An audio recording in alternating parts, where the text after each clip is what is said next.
श्री राम जय राम जय जय राम। आज मैं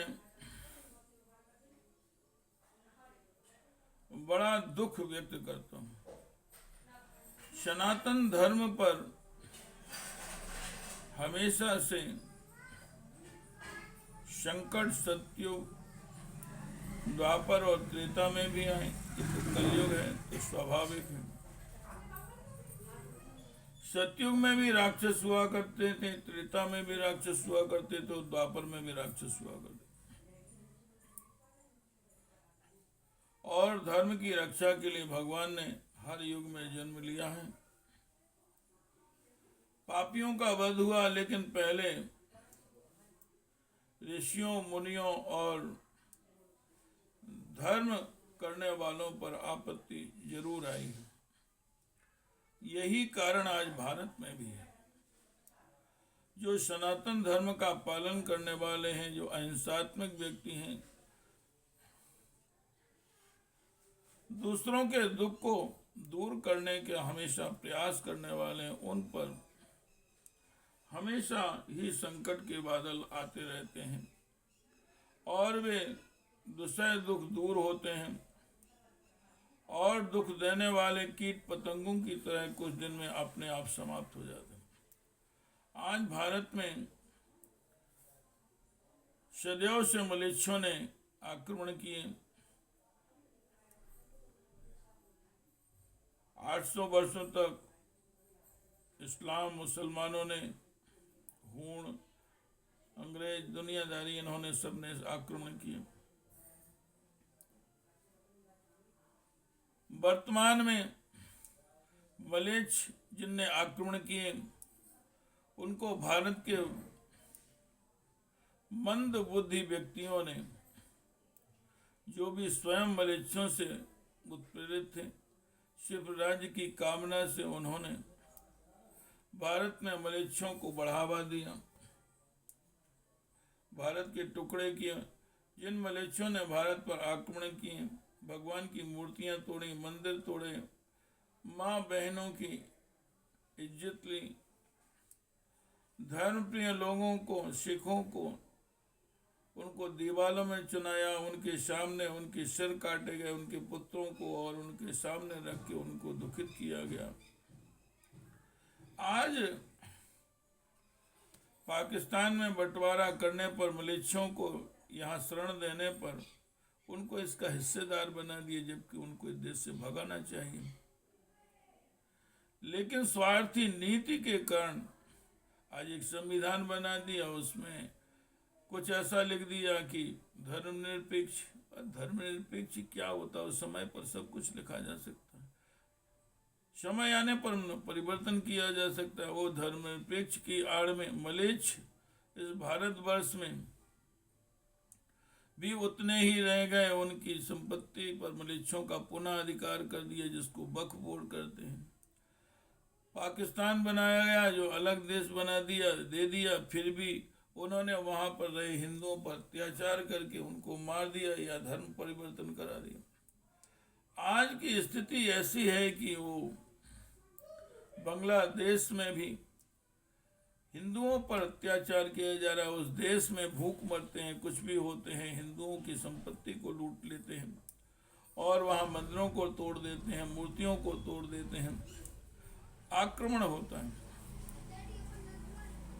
भारतवासी शासक अपने स्वार्थ में हैं कि हम राज्य करेंगे, इनके बोते राज्य तुम्हें मिलेगा तो, लेकिन कुछ समय के लिए, और ये तुम्हारा ही वध करके तुम्हें ही, जैसे हाथी को दरवाजे पर कीलों के सामने खड़े कर दिया, दुश्मन को जो उनके साथी थे और उसमें हाथी से धक्का मारा के मार डाला। इसी तरह तुम्हारी भी दशा यही होगी कि कुछ दिन शासन करोगे, बाद में तुम्हारा ही वही हस्त्र होगा। आज ये बांग्लादेश में मुसलमान हिंदुओं की ये दशा कर रहे हैं कि उनके बच्चों को प्रताड़ित कर रहे, उनकी महिलाओं को प्रताड़ित कर रहे, उनकी संपत्ति लूट रहे, उनके घरों में आग लगा रहे, मंदिरों में आग लगा रहे, भगवान की मूर्तियों को तोड़ रहे हैं और सब स्तब्ध होकर देख रहे हैं। भारत में भी जो मलेच्छ हैं, जो उनके नेता हैं,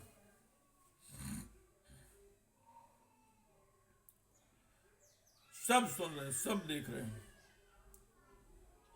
और ये कह रहे हैं कि ये भारत में भी यही हश्र होगा।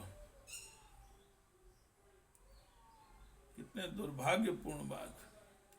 अरे उन पर भगवान की दया से तुमको शासन के लिए, जब तक शासक का भय ना उत्पन्न हो तब तक कोई शासक सफल नहीं हो सकता। तुम्हें यही करना चाहिए। इन मलेच्छों को जो यहाँ रुके हुए हैं, यदि वो हिंदुओं से मलेच्छ बनाए गए हैं तो उनकी घर वापसी जो इच्छुक हो उनको करा दीजिए, अन्यथा इनको भारत की नागरिकता से वंचित करके जो ये भीड़ मचाने में औलादें पैदा कर रहे हैं, भारत की आबादी बढ़ा रहे हैं, उनको भारत की सारी सुविधाएं देना बंद को। ये भारत सनातनियों हिंदुओं का है। इनको कोई लुटेरों को अपने घर में कोई हिस्सेदारी नहीं होता देता है। ये मूर्खता का परिचय आज देते रहोगे। आज अगर तुम गृह युद्ध के पीछे डरते रहोगे तो कल इससे बड़ा गृह युद्ध विस्फोट होगा और तुम सब देखते रह जाओगे। यही स्थिति उत्पन्न होगी। यदि हमारे हिंदू भाई जो मलेच्छ बन गए हैं, मुस्लिम बन गए हैं, वो अपने घर वापसी कर सकते हैं, यहाँ अपने पूरे अधिकार पा सकते हैं। और जो हठधर्मी, रूढ़िवादी, अत्याचारी हैं, यदि वो इस देश में अत्याचार करना चाहते हैं तो उनको यहाँ शरण देने की आवश्यकता नहीं है। अपने हिंदुओं को उन देशों से वापिस इस देश में बुला लो और इनको विदा करो। यदि ये रहना चाहते मजदूरों की तरह रहें, इनके अधिकार सब छीन लिए जाए, इनकी देश की नागरिकता ले लेना चाहिए और इनको सारी सुविधाओं से वंचित करो, क्योंकि ये भारत के विरुद्ध हैं। ये आबादी बढ़ा बढ़ा के इतनी आबादी बढ़ा रहे हैं कि इनका उद्देश्य ही सिर्फ आबादी बढ़ाकर फिर लूट मार करके खाएंगे। देश में जितने मदरसे हैं, इनको शिक्षा भी आतंकवाद की दी जाती है। वहाँ आतंकवाद के साधन भी उपलब्ध हैं। विदेशों से इनको फंडिंग होती है और सारे मदरसों में शिक्षा के नाम पर आतंकवाद की शिक्षा दी जाती है। इनको भ्रमित किया जाता है, इनको उस गर्त में डाला जाता है, इनका सुखी जीवन छीन लिया जाता है और धर्म के नाम पर ये मरने मिटने को तैयार हो जाते हैं। अगर आज भारत में, बांग्लादेश में, पाकिस्तान में हिंदू बेचारे तरह तरह से दुखी हैं, उनको भारत ला करके भारत में शरण दो। उनको मुस्लिम राष्ट्रों से बिल्कुल निकाल देना चाहिए और इनको उन देशों में प्रस्थान करा देना चाहिए, जाएं वहीं रहें। ये मुस्लिम राष्ट्र की ही हमेशा कामना करेंगे, उनका ही साथ देंगे, तुम्हारा साथ कभी नहीं देंगे। वो एक मुल्ला सलमान खुर्शीद, जिसको देश पर शासन किया, मंत्री रहा, आज वो कह रहा है कि भारत में भी यही दशा होगी। उसको जूते मार के बाहर निकाल देना चाहिए। एक जो ओवैसी करता है कि वक्फ बोर्ड पर कहता है कि बांटने की बात, इसको कुत्ते को कहने रहने को किसने कहा है? यहाँ भारत में है क्या इसका? ये तो भारत इनके बाप का नहीं है, ये तो लुटेरे हैं और ये देश को भड़काऊ भाषण देते हैं। इनमें जूते मार मार के बाहर निकालना चाहिए, भगाना चाहिए इनको। और जितने भारत में मंदिरों को तोड़कर उन पर मस्जिदें बनाई गई हैं, भगवान की मूर्तियों को खंडित किया है, सारे मंदिरों को एक साथ उनको ले लेना चाहिए। इसमें न्यायालय की कोई आवश्यकता नहीं, क्योंकि न्याय क्या, जब इन्होंने तोड़ा तो न्यायालय गए थे क्या?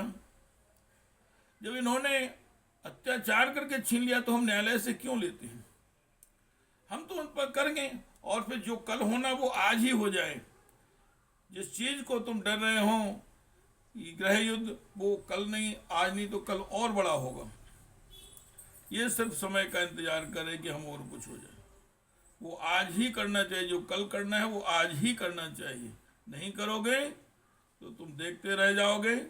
इनकी आबादी ये बढ़ाने के चक्कर में है और तुम्हारे ऊपर ये यहाँ भी आक्रमण करते हैं, किसी को भी मार देते हैं, तुम देखते रह जाते हो, ये अत्याचार करते रहते हैं। तुम्हारे सामने देखते रहते हो, गायों को काट देते हैं, सामने मारते हैं, तुम देखते रह जाते हो। कोई भी आवाज उठाता है तो उसको ये मारने को एकत्र होकर उनको मार देते हैं। तुम हमारे देश में भी हमारे ही सनातनी सुरक्षित नहीं है। ये अगर आज इनके ऊपर बंधन नहीं डाला गया, वक्फ बोर्ड खत्म करो, इनको भारत की नागरिकता खत्म करो, और इनको जितनी ही देश की सारी सुविधाएं देश से दी जाती हैं, नागरिकों को उन सुविधाओं से वंचित करके सिर्फ सनातनियों और दलितों को दो। जो दलित पर अत्याचार हुआ है उन अत्याचारियों से दूर करो, उनको सुविधाएं देके अपने समान अधिकार लाओ, और जाति शब्द खत्म करके उस नीचता की भावना को खत्म कर दो। जाति शब्द ही खत्म कर दो तो उच्च नीच कोई नहीं रहेगा। जो जिस जैसा कर्म करेगा वो उस जाति का हो जाए। ब्राह्मणा कर्मणा जायते, ब्राह्मण का कर्म है कि जो ब्राह्मण का कर्म करेगा वो ब्राह्मण है। नहीं तो जन्म से तो सभी शूद्र उत्पन्न होते हैं।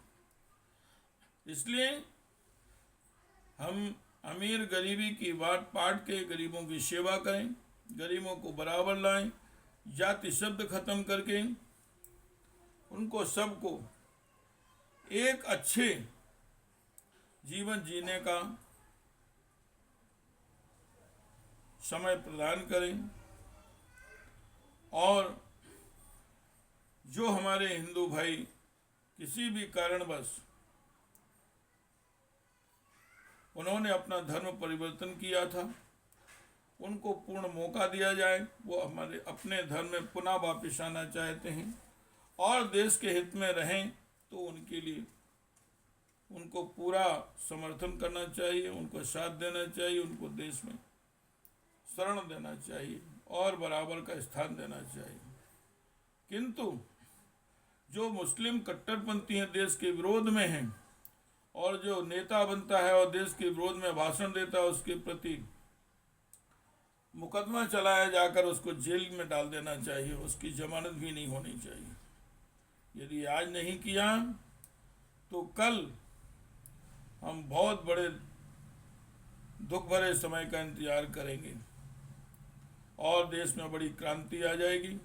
और यदि शासन इस बात को नहीं करता है तो निश्चित रूप से सनातन धर्मी एकत्र होकर के स्वयं निर्णय लेने के लिए बाध्य हो जाएगा, सारे मंदिरों को पुनर्जीवित करेगा, उनकी मस्जिदें तोड़ दी जाएंगी, उनको कोई न्यायालय जाने की आवश्यकता नहीं है। और जब तक हम एकत्र नहीं होंगे, इस तरह इनको प्रति विरोध नहीं करेंगे, तब तक हम कभी अपनी स्वतंत्रता नहीं पा सकेंगे। नहीं तो ऐसा ही होगा जैसे मरे हमारे आजाद, भगत सिंह, दुनियादारी, ये सारे देश के रक्षक, और नाम हुआ चरखे वाले का, और उसने मुस्लिमों का साथ दिया और आज भी पुनः देश को एक दुसह दुख देने के लिए एक आग में धकेल दिया। इसलिए मैं सबसे निवेदन करता हूँ, शासन से निवेदन करता हूँ कि जितने हमारे बाहर हिंदू हैं उनको भारत में वापस लाना चाहिए और इनको यहाँ कोई सुविधाएं न देके, इनको भारत की नागरिकता से वंचित करके